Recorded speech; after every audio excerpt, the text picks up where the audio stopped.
What's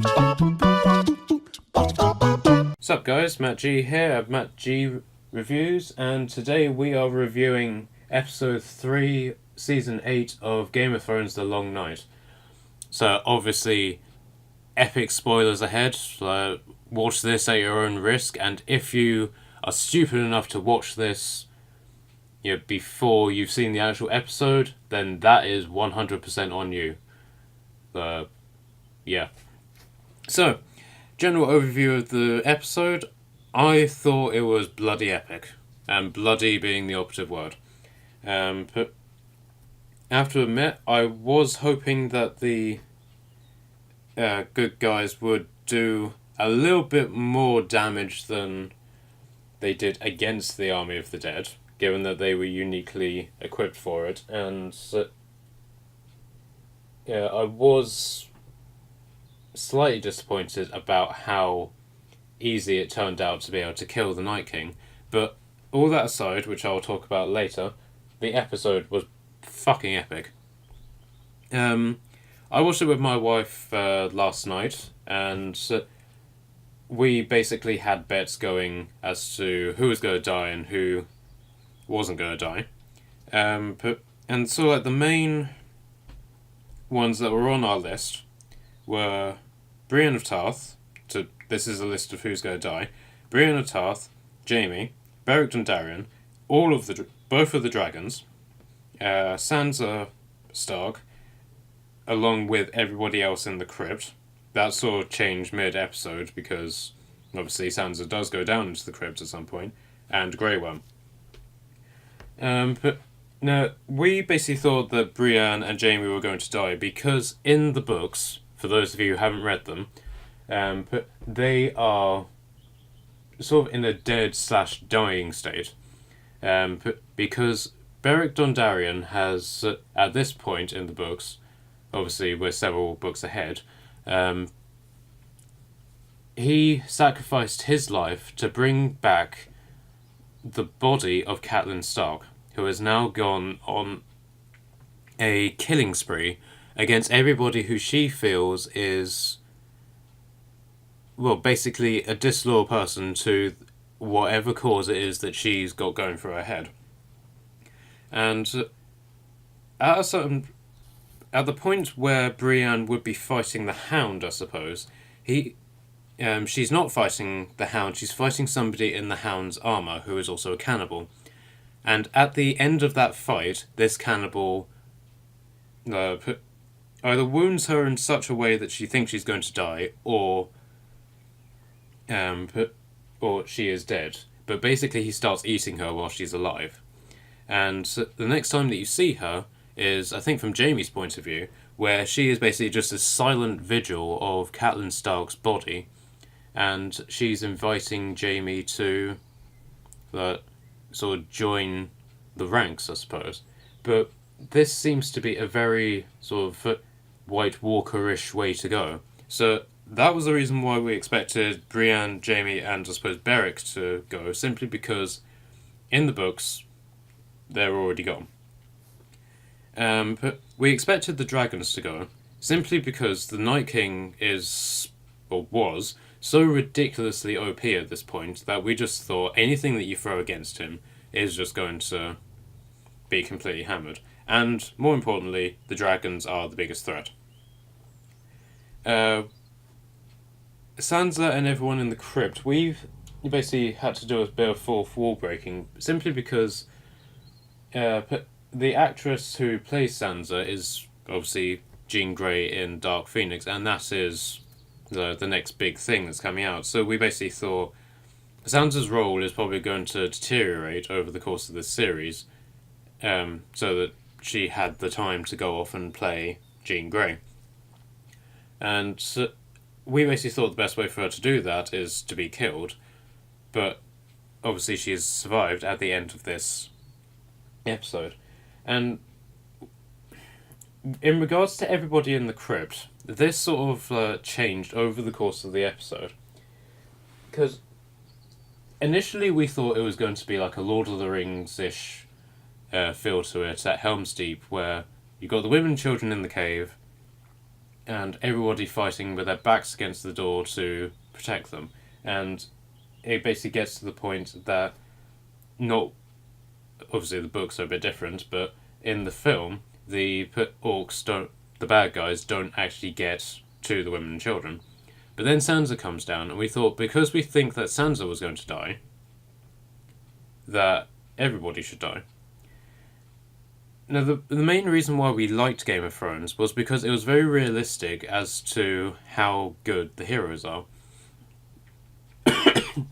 It's basically that unless you're a guy like the Hound or the Mountain, the only way that you can really survive being a warrior in this world is to basically be epically skilled. And so we kind of like the idea that if they were cornered but with their backs against the wall, they wouldn't stand a chance and they would be killed.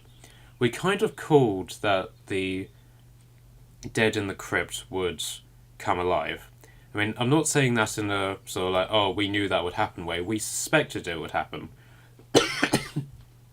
Mainly because we thought, well, it would just add that level of ridiculousness to the fight. You know, it would just be sod's law that the dead in the crypt rise up.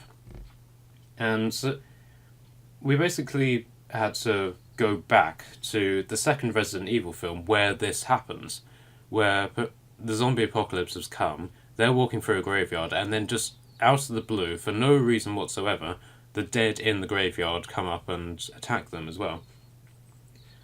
That being said, we didn't exactly like that point, but mainly with just how ineffective the whites appeared against all of the people who are in there.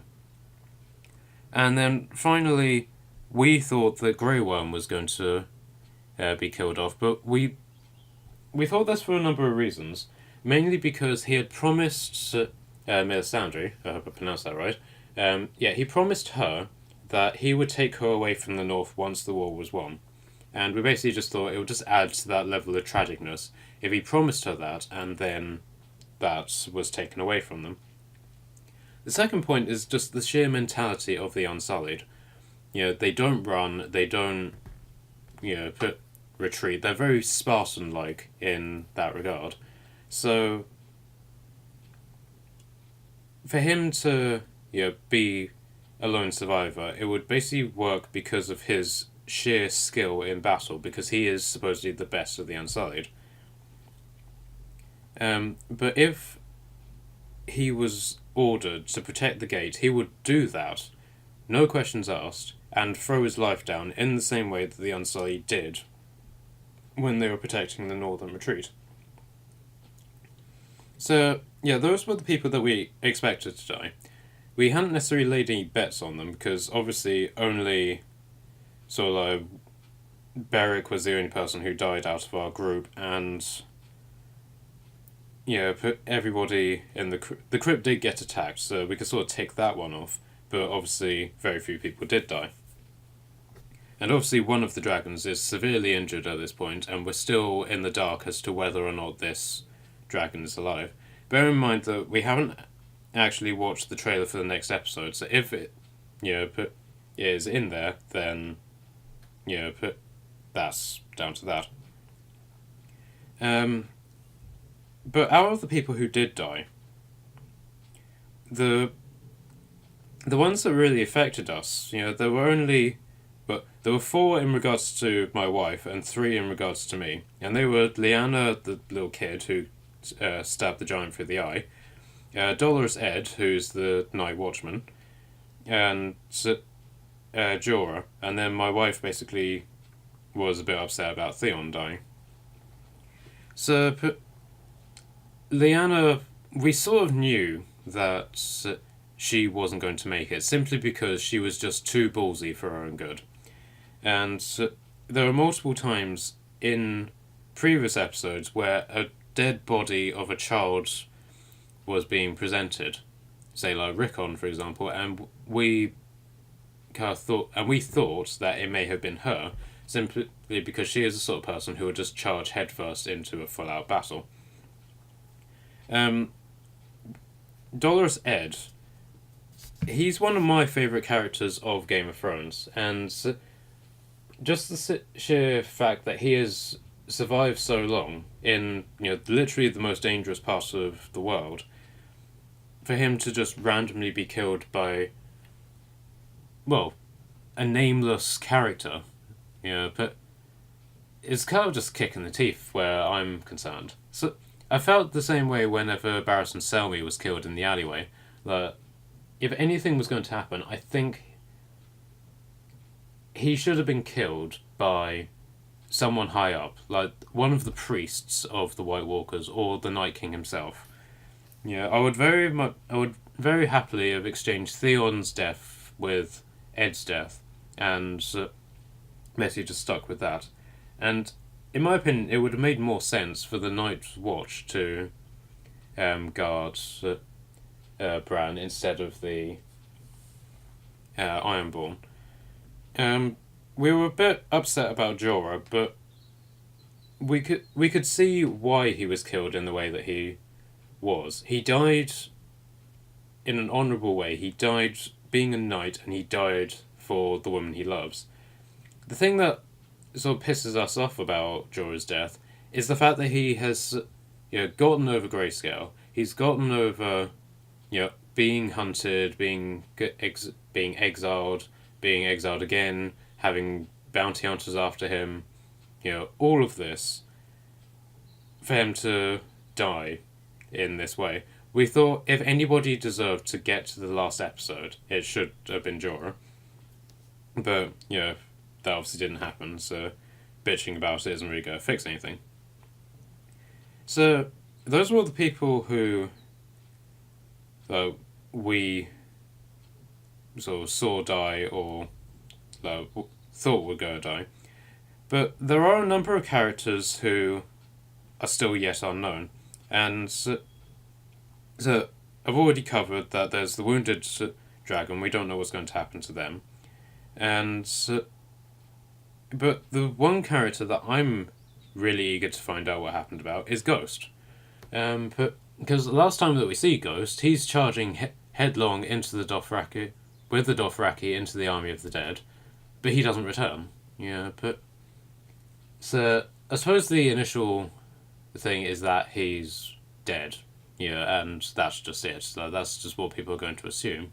But the thing about Ghost is that he has a habit of disappearing for entire seasons and then just appearing again. So where have you been? So, I'm Ghost, deal with it. And sort of like the same way the Batman would say, I'm Batman, deal with it. So there's that. But I mean, obviously at the end of the battle, the A team of characters are pretty much all survived, bar the ones who have died, obviously. But we don't know. We obviously don't know what's going to happen to the dragon. But the thing that I'm confused about is the Knights of the Vale commander, Yon John, I think his name is, and because we see a number of Knights of the Vale guys, and we can determine them by their shields with a little bird on them. But it strikes me as odd that these guys are supposedly the best cavalrymen in Westeros, but yet they did no cavalryness. And all of them were on foot, and all of them were fighting as men-at-arms as opposed to knights. But the Knight Commander guy was nowhere to be seen throughout this entire episode, so I wanted to know what happened there. I mean, obviously, if you guys can think of any other characters that are unknown, or if you know what's happened to these characters, please leave a comment down below. So, now to the sort of like less pleasant part of the review process, which is basically the things that went wrong. So, in terms of the battle tactics, I question the sanity of whether or not what they did was a good idea. I mean, those of you who've watched any Total War video, or any video that I've put out, you don't send cavalry against mass infantry unless you have other infantry to back them up. Which obviously is what happens right at the very beginning, the Dothraki charge, get completely annihilated, and run back, and their lines are completely decimated, and it just sort of strikes you as a complete waste of potential. So, if it was me, what I would have done would be to have the cavalry off to the side, let them engage the infantry, and then send the cavalry in to attack. Very much in what the sort of story, battles of Julius Caesar, and that's basically what he does. Because cavalry are a flanking force; they're not a charge headlong into the fray and just mow everything over in the sort of fantasy stories that we see with things like Lord of the Rings, or anything else.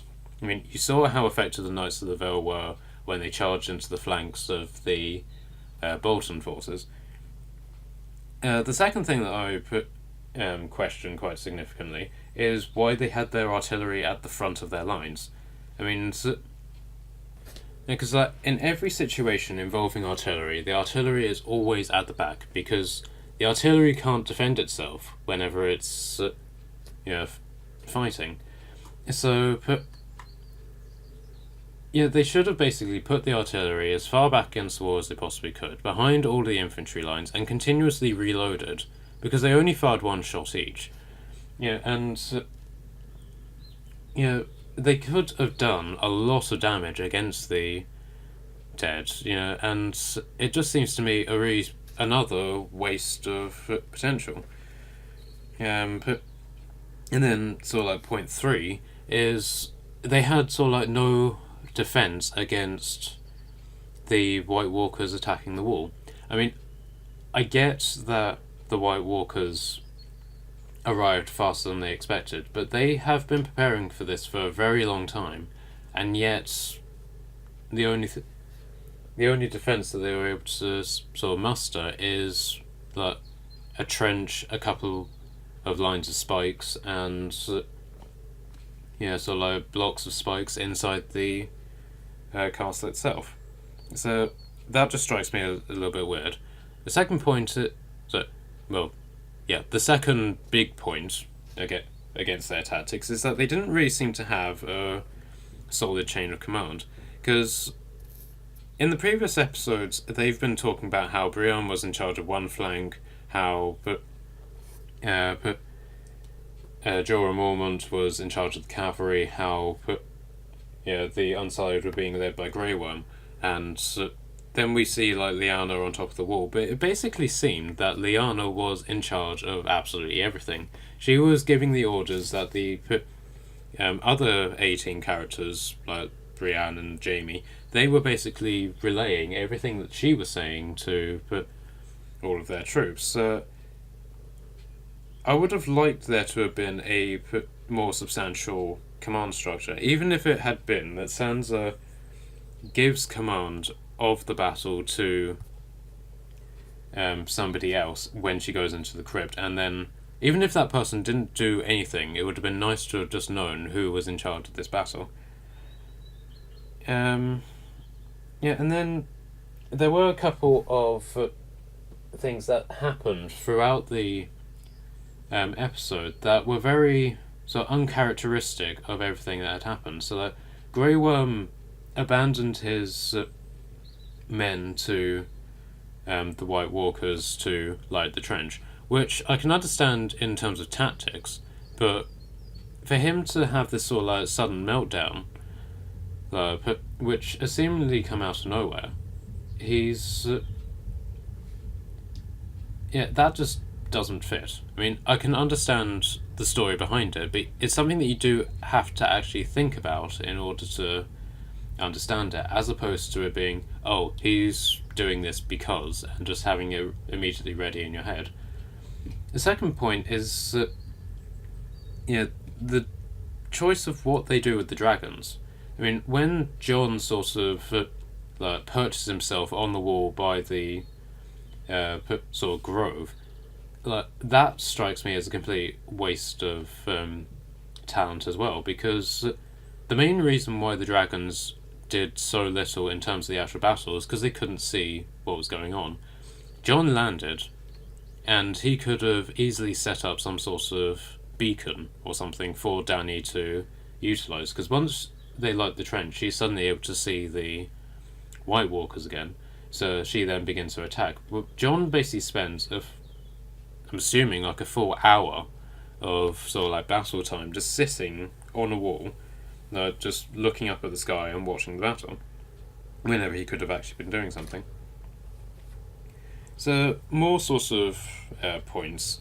But the fighting was, as I've said before, was very inconsistent with how, the sort of battling in Game of Thrones is. Because previously it's been, you're a big guy, you're a skilled guy, you will survive, or you won't because the odds are just so stacked against you.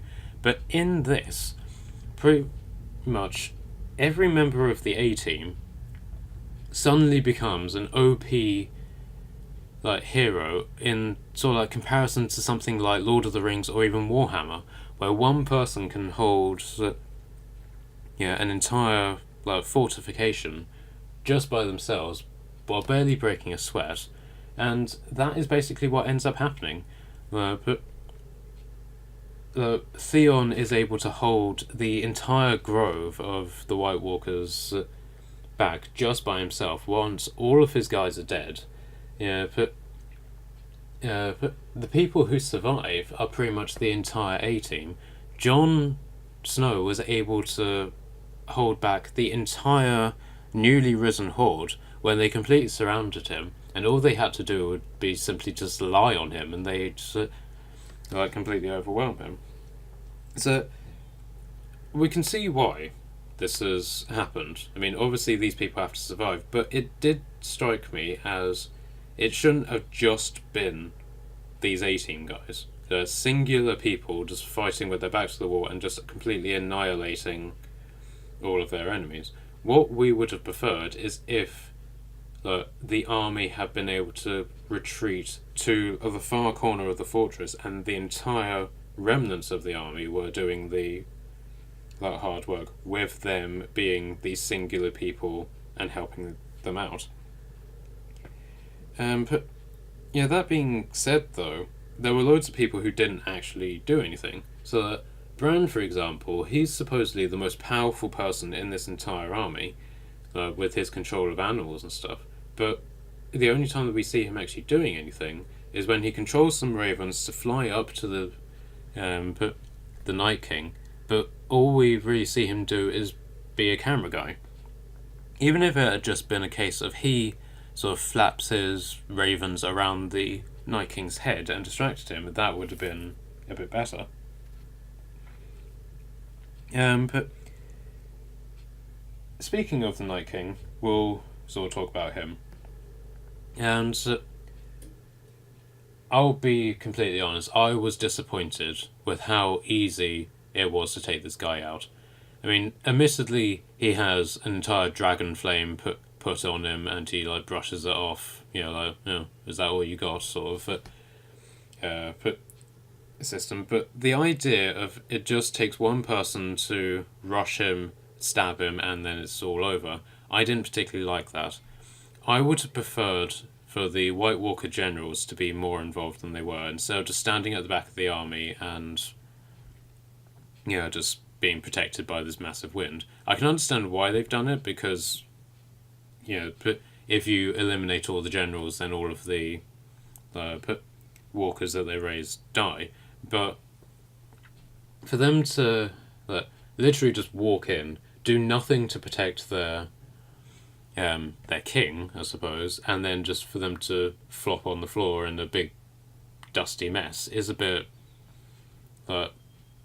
aggro, annoying in my opinion.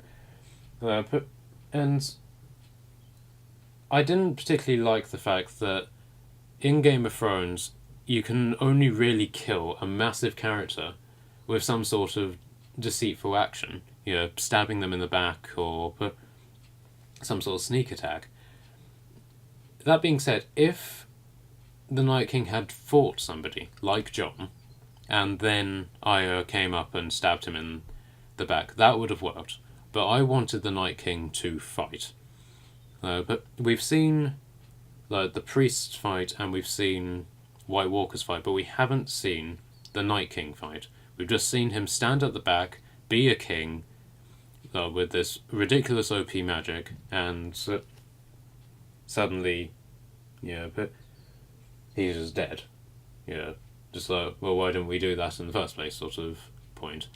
Now, that being said, and I gather there's going to be hundreds of thousands of people who are going to hate me for this, if they even bother to watch this review, that, it happened the way it happened because it was the only way, and it obviously wasn't an easy death for the Night King. The entire Targaryen army and the entire Northern army have been annihilated, so there's always that.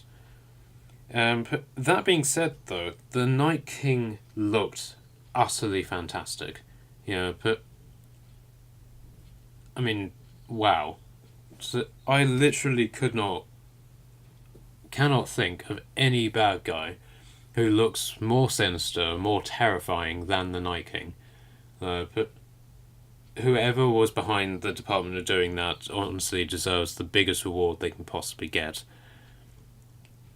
But all of that was sort of broken whenever he smirked. But I like the Night King because he is this terrifying presence.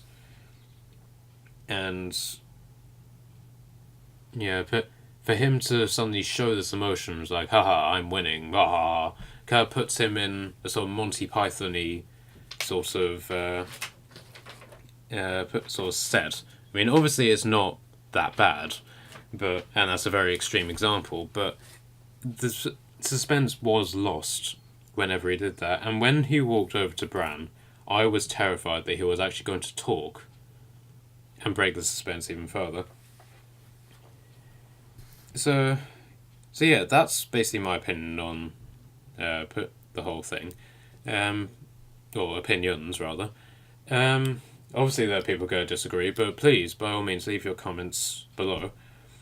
So, the question is, what is going to happen next? I mean, obviously in the trailer we see Dany proclaiming that they're going to take the South and defeat Cersei.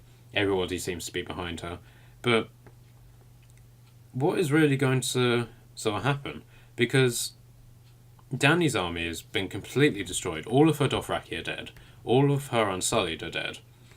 And the North are completely annihilated. Because when the dead are defeated, we can see maybe 20, 30 people being survivors of this. So the question is, where is the army that they're going to get to take on Cersei going to come from? I mean, I can understand they've got an entire sort of civilian militia population that they can call on, but the idea of this battle is that the entirety of the North are there. The Lannisters control Riverwood, they control all of the sort of lands in between King's Landing and the North. So who is going to rise up against House Lannister if it's not going to be other Lannisters? But because that was something that me and my wife covered quite substantially whenever we were talking about it and planning out this review, was the fact that people were against Dany because she hasn't actually done anything for Westeros. She is still a foreign invader, but now that she has done something for Westeros and saved all of the people from the Army of the Dead, does this mean that she's going to be the person that the people want to have? Also bear in mind that the North has a population of over 1 million people, and we've barely scratched the surface with those people. So that's always something to sort of consider. But if it basically means that we're not going to be seeing a mass Lannister v all battle, does that basically mean that Cersei is just going to be assassinated? And what is basically going to end up happening as a result of that? Because admittedly, Cersei has the Golden Company and she has the Iron Fleet, but I can see a sort of friction building between Cersei and Euron, because Euron has lost the Iron Islands. I mean, he hasn't lost them yet, but it's probably going to happen. And it's very believable for Euron to basically say, fuck this, go back to the Iron Islands to fix the problem, and somewhere along the lines he gets killed. Because he's brought the Iron Company over. He's defeated all of Dany's naval forces. There's not really a lot more that he can do. So, there's always that. But I'm hoping that the Lannister army is going to turn on Cersei in some form or another when they basically see Jaime reappear, and he basically says, we've defeated the army of the dead, we're heroes, come join us, in some regard. Because as of now, the Lannister army has no leader.